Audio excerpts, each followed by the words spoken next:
eu escutava, quando menino, eu não sei se a frase é do Góes Monteiro, né? Dizia que o estrangeiro vem aqui, leva o minério e nós ficamos com um buraco. Né? Pois bem, agora, na pauta de exportações do Brasil, nós temos o predomínio das riquezas minerais de fato e dos grãos, enfim, das commodities. Né? Como é que a gente pode fugir disso? Como é que se estrutura o país para avançar? Isso foi uma perda real nossa, porque nós sempre tivemos na América Latina a posição de destaque por termos o maior setor industrial. É claro que as commodities valem, né? E minério é pedra, e você manda a pedra e não volta mais. Soja não é pedra, você pode reproduzir no ano seguinte. Mas o trabalho pago por quem lida com esses fatores é pior remunerado do que quem está na indústria. O emprego que remunera mais é o industrial. Então, veja o que está acontecendo com o Brasil. Nós estamos com muito emprego, mas a qualidade desse emprego é baixa. Você vê que acima de 2 salários mínimos não cresce a mão de obra. O que cresce é abaixo. Por quê? Por causa disso, porque nós estamos transformando-nos em produtores de commodities, de matéria-prima. Não por acaso houve sempre uma tentativa de evitar que nós ficássemos... Claro que a matéria-prima também implica em elaboração intelectual. Produzir soja é muito complexo, né? Mas o valor do trabalho é menor em quem trabalha na matéria-prima do que quem trabalha no produto manufaturado. E hoje, o produto manufaturado é basicamente a incorporação de saber, de inteligência, não é isso? A incorporação do talento que vai pelos meios de comunicação, pela internet, enfim, por todo esse instrumental moderno que requer matemática. E nós estamos perdendo esse espaço. E isso eu acho que é grave, né? Como é que a gente pode fazer para sair dessa armadilha? Os economistas chamam a armadilha do baixo crescimento, né? Ela derivou basicamente do fato de que nós nos descuidamos do investimento em educação e infraestrutura, né? E educação, porque a educação é fundamental para você poder levar adiante a competitividade, sobretudo nas áreas de manufatura. Então nós nos resguardamos onde nós temos melhores recursos de competição, que é na terra, né? Ou na produção da agricultura ou do mineral. Tudo bem, mas não é isso. Nós temos que voltar a ter essa outra capacidade, sair dessa cilada do crescimento de nível baixo, né? Uma economia de... E o futuro, a economia vai ser de baixo carbono, isso sim. E nós não estamos indo por esse caminho, nós estamos acreditando mais no petróleo, né? Então, acho que nós precisamos ter uma visão diferente de quais são os nossos objetivos, o que nós queremos fazer no mundo, e não esquecer de que eu mencionei, educação para poder ter criatividade, tecnologia, e infraestrutura, porque senão você não vai para adiante. E falta, nesse sentido, uma visão macro. Não é só de política econômica, o que nós queremos ser no futuro? Veja, o produto bruto brasileiro, o PIB, é alto. O de Portugal, da Dinamarca, são baixinhos. Mas quem são no primeiro mundo? Nós ou eles? Por que eles são no primeiro mundo? Não é porque eles têm mais PIB do que nós, é porque eles têm mais educação, mais cultura, mais criatividade, mais respeito à lei, mais segurança, mais educação. É isso que nós precisamos ter.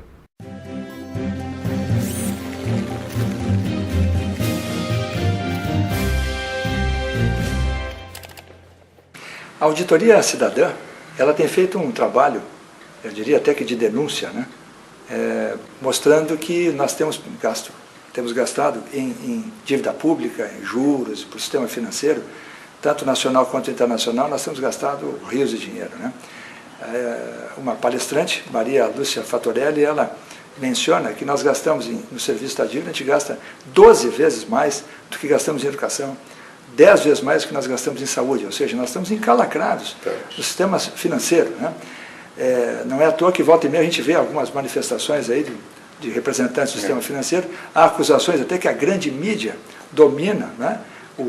A grande mídia é dominada pelo sistema financeiro e, portanto, não repercute essa coisa que seria que, em se confirmando, é uma realidade, uma bofetada contra a qual é preciso reagir, né?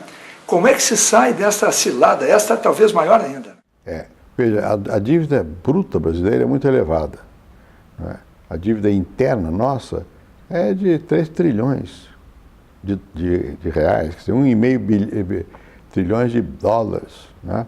Isso corresponde ao nosso produto. É muito elevado o nosso endividamento. O resultado é que a taxa de juros que o governo paga é muito alta. O custo da dívida do governo é de 17% de juros. Não é nem os 11% do Selic, é mais caro o que o governo paga. Com essa dívida toda, 17% é mais que educação mesmo. Quer dizer, nós não conseguimos nos livrar efetivamente dessa carga da dívida financeira. Nós nos livramos parcialmente da dívida externa. Por quê? Porque o preço das commodities subiu muito por causa da China. Então isso permitiu que o Brasil hoje tivesse reservas, né? Mas a dívida interna não, né? Quer dizer, o governo, para fazer alguma coisa, ele continua se endividando e continua gastando mais do que pode.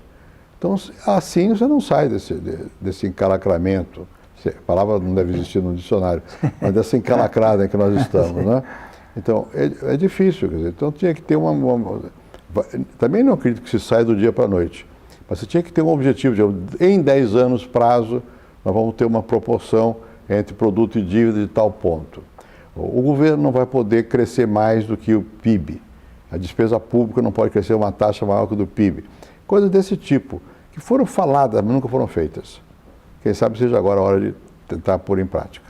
A oposição, a oposição mais radical no passado, ela prometia que faria uma auditoria na dívida, né? Isso antes de assumir o poder. É verdade. Essa auditoria nunca foi feita. Por que o senhor acha que isso nunca foi? Não foi feita. Eu fui membro do Senado da Comissão da Dívida Externa. O que acontece, o que é uma auditoria? É ver se houve alguma roubalheira. A roubalheira não é pessoal, não é que alguém roubou. É a taxa de juros que é elevada. Ela é em si muito elevada. Sim. Não é que haja um desvio na auditoria, né? Agora, houve momentos, e aí sim é verdade, que o governo usou, por exemplo, as empresas públicas no período militar para tomar dívidas lá fora. Não porque elas precisassem, porque o governo precisava, né? Ao invés de tomar medidas de austeridade, continuou gastando, né?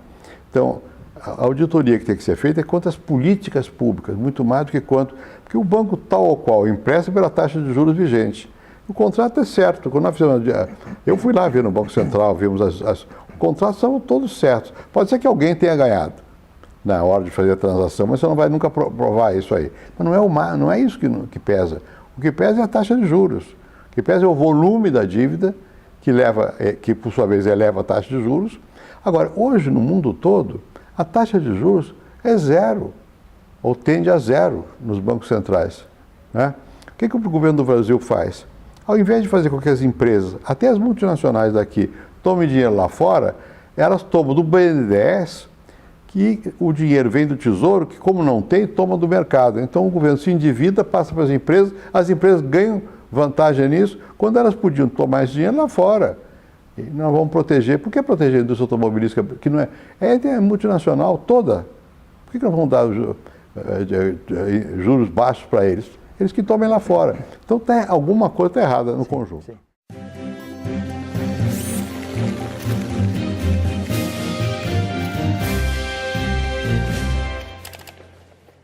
Parte dessa liquidez excessiva de dólares, né, ela brota exatamente quando o Nixon extingue lá a referência ao ouro. Né? Isso. É. Quando ele extingue.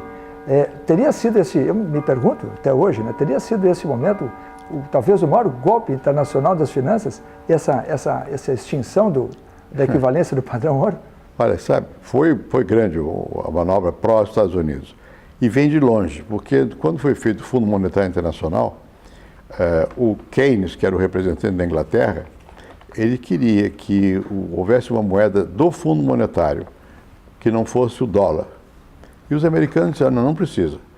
Vai ser o dólar, e o dólar vai ter uma certa proporção com o ouro. Bom, então a garantia de tudo é que os americanos tinham no Fort Knox ouro suficiente para lastrear a moeda deles. Quando veio o Nixon, disse, não é nada disso. A nossa moeda não está lastreada em nada, em nós próprios. Resultado, agora mesmo, como é que os americanos saíram da crise? Emitindo dólares adoidados. Né? Se o Brasil fizer a mesma coisa, produz uma inflação enorme. Eles fazem e não acontece nada. Por quê? Eles transferem o ônus do ajustamento deles para o mundo. Na medida que eles têm uma maquininha que vale como se fosse ouro sem ser ouro. Sim. É o sonho infantil, né? Exatamente. Mas tem a galinha de ovos de ouro lá, é a máquina que produz o dólar para o Fed. Né? Então, de fato, quando o Nixon separou o dólar do ouro, na verdade o De Gaulle protestou, mas ficou sozinho. Aí nós estamos, o Tesouro americano dispõe de reservas infinitas. E é tão curioso que tem uma crise, o que as pessoas fazem?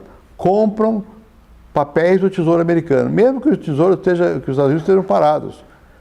É uma espécie de mágica que foi feita aí, que encantou o mundo todo, que o Tesouro americano em si vale ouro.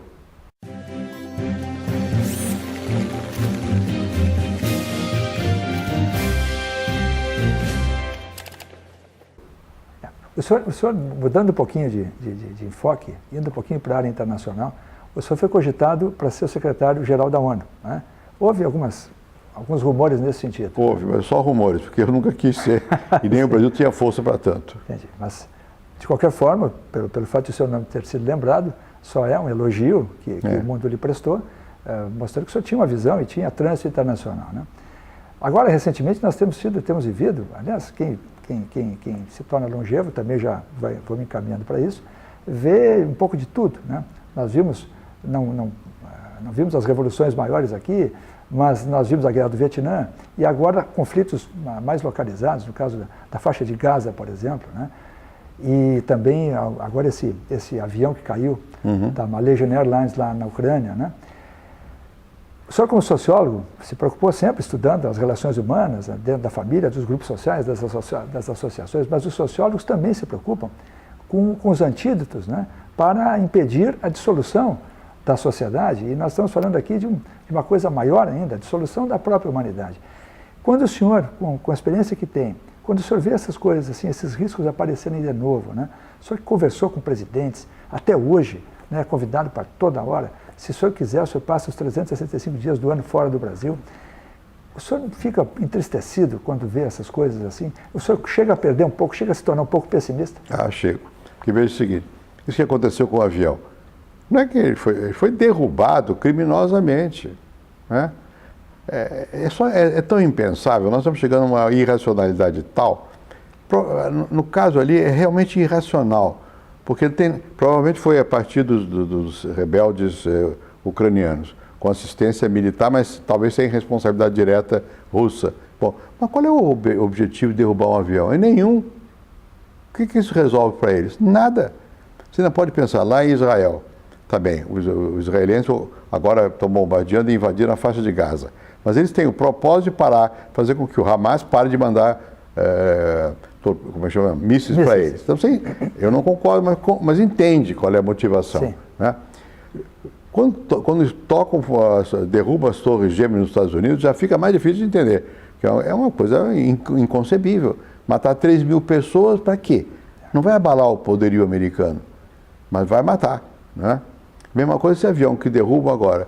Então eu acho que está um momento do mundo que ou a gente toma algumas medidas de controle, e isso não se pode fazer mais baseado num só país, os Estados Unidos, que é esse grande país, ou a China, sozinhos não fazem isso, não tem como fazer. Quer dizer, ou você provoca de novo uma espécie de nova ONU, um novo momento que gerou a ONU, quer dizer, olha que o mundo nós não temos mais as guerras convencionais. Para isso a ONU serviu. Ela evitou as grandes guerras, mas ela não consegue evitar os conflitos permanentes, que se dão aqui, estoura acolá. Bom, então, alguma coisa devia ser feita nesse sentido. E isso não é só o Estado, porque, você veja, esses movimentos terroristas estão muito embasados em religiões, né? Uma visão fundamentalista, são valores outra vez, né? Então, eu acho que estamos num momento difícil da humanidade, não é só dos governos, né? Como é que você justifica que uma pessoa pegue um míssil e dispare contra um avião que ele não sabe qual é? É uma espécie de delírio. E a capacidade tecnológica chegou a tal ponto que permite um mal enorme a partir de uma pessoa, de um grupo pequeno. Então isso é um problema que eu acho que é preocupante. Porque uma coisa é você ser pessimista quanto à União Soviética e os Estados Unidos. Você sabe o que vai acontecer, pode haver uma guerra. Aqui você não tem previsibilidade. É muito mais grave. Então dá uma dúvidazinha, meu Deus do céu, será que tem jeito? Pois é. Há alguns que suspeitam que esses aviões, né, que a derrubada não tenha sido tão fortuita assim, que esses aviões, a Malaysia é o segundo avião em que isso acontece. Pois é. que talvez esses aviões houvessem sido utilizados para transportar algum outro tipo de coisa, né? Pouco provável. Uma coisa bem fantasiosa, né? Pouco provável. Pouco provável porque ele acaba descobrindo. O avião cai, vê o que tem dentro. O outro não se descobriu até hoje o que aconteceu, né? Curiosamente, os dois são da Malaysia, né? Terá alguma relação? Sabe Deus. Por isso que é difícil. Como eu sou racional, isso é irracional. Você começa a fazer hipóteses que não tem razão. Porque o ato em si é irracional. Aí fica difícil.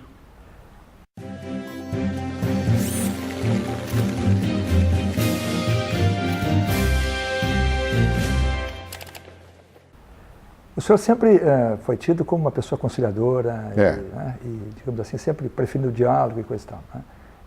E construiu o senhor construiu em cima disso, né? Vamos falar só daquilo que o senhor eventualmente não fez e queria ter feito, não aquilo que fez e se arrependeu, mas qual seria o seu maior arrependimento enquanto presidente hoje aqui, olhando para trás, né, com a tranquilidade de quem pode olhar? Qual foi o maior arrependimento de algo que o senhor deveria ter feito ou gostaria de ter feito e acabou não fazendo? A reforma política. Porque eu conscientemente, na época, disse, olha, se eu começar por aí, eu não saio daí. Porque o Congresso e tal, então vamos fazer as econômicas e mexer na educação, não sei o quê. Hoje, olhando em retrospectiva, eu digo, bom, mas até hoje só piorou, né? Um país que tem, no Congresso, 22 partidos e 39 ministérios, não é a receita para o fracasso, né? Então, eu acho que nós vamos precisar de uma reforma política. Como é que você faz uma reforma política sem consenso? Não dá. Tem que provocar consenso, debate, discussão, né? Como eu sou democrata, não adianta ser. Os militares vieram. Quando eles vieram, eles resolveram que iam resolver tudo. Não resolveram nada. Agravaram problemas. Ninguém quer mais esse caminho, nem os militares, né? Então nós temos que provocar consensos. Infelizmente, está faltando lideranças que aceitem o diálogo, né? Quer dizer, eu nunca entendi por que, depois da transição política, quando o Lula ganhou a eleição, que eu fiz uma transição com todas as características de quem quer que haja continuidade no Brasil, por que eles não aproveitaram aquele momento? E, ao invés disso, não. Foram se aliar ao que havia de pior na política para combater o PSDB. Não precisava, né? Ainda agora, recentemente, eu fiz um apelo direto ao Lula e aos outros presidentes quando nós fomos para a África, para o enterro do Mandela. Então, nós somos todos responsáveis. Por que nós não nos juntamos para corrigir? Porque os nossos partidos não estão com condição de fazer isso. Nós talvez possamos ter autoridade e tal. O que aconteceu? Nada. Agora, recentemente, o Lula disse, eu reformava, mas o que ele quer fazer? Que o PT reforme. Não adianta. Não é o PT, não é o PSDB, não é o PMDB. Isso é o Brasil. Nós temos que ter o entendimento de que nós temos que produzir zonas de conflito, de consenso. Qual é o mínimo denominador comum que nós podemos aceitar, né? Todo mundo sabe que está errado. Todo mundo está sabendo que não dá para ter tantos partidos assim, que esses partidos não existem. São formas de fazer pressão no governo para pegar o ministério, sabe Deus para quê? Aliás, meu Deus, nós sabemos. É para ter dinheiro para a campanha. Na melhor das hipóteses, quando não é para o bolso. Então, como é que resolve isso? Dá para minorar, pelo menos? Eu acho que dá. Mas precisa que as pessoas, que os outros líderes entendam isso, se disponham a abrir mão do poder imediato em favor de uma situação política que seja mais confortável para o futuro do Brasil. Fazer da política aquela luta pelo poder, mas é como escreve o senhor testemunha na sua biografia, daquela jornalista francesa, atingir o poder para fazer algo. Para fazer algo, né? Isso aí. E não só o poder em si, né?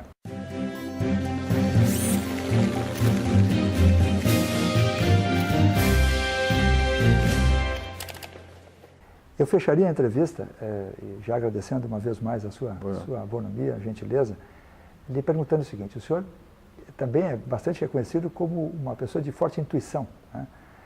Diz que o senhor pega no ar não, mas enfim, né? Fruto de experiência também, de inteligência, o senhor pega no ar um pouco assim os movimentos que estão por acontecer ou as tendências, né? Esquecendo a questão eleitoral, tornando essa pergunta atemporal, né? Até certo ponto atemporal. O que o senhor enxerga nos próximos anos, vamos dizer assim, os próximos 10 anos do Brasil? O que o senhor enxerga? Eu acho que houve um cansaço de tudo que está aí. E que esse cansaço já está se manifestando nas ruas, né? As pessoas não sabem bem por quê, nem contra o quê. Ou melhor, contra muitas reivindicações parciais. Mas há uma expressão de um mal-estar. Esse mal-estar pode gerar uma situação melhor, né? Eu quero escapar das eleições, mas obviamente eu não imaginaria há 2 anos que fosse possível a mudança de comando no Brasil. Hoje eu já acho que é possível, né? Não sei se isso não é suficiente para resolver os problemas, mas é um indicador. Então eu acho que nesses próximos 10 anos nós vamos assistir uma reacomodação da vida política e econômica brasileira, com consequências sociais, né? Nós aprendemos alguma metodologia de como melhorar a sociedade, a renda. Não tem novas classes médias, ainda não. É novos grupos de renda, melhorou a renda, mas não melhorou ainda a educação, não melhorou ainda a consciência de direitos, a igualdade, essas coisas. É possível que nós comecemos a entender, nesses próximos 10 anos, quais são os novos desafios, que não são do crescimento da economia mais, mas isso nós sabemos fazer. São não só da distribuição, mas são da dignidade, da justiça, de mais igualdade. Eu acho que os temas que vão se colocar nesses próximos 10 anos vão ter muito mais a ver com essas noções do que com o que foi no meu tempo. Crescimento, desenvolvimento. Nós crescemos e continuamos achando que não chegamos lá. Por quê? Porque nós não crescemos nessas outras áreas. Está na hora. Muito obrigado. Eu que agradeço.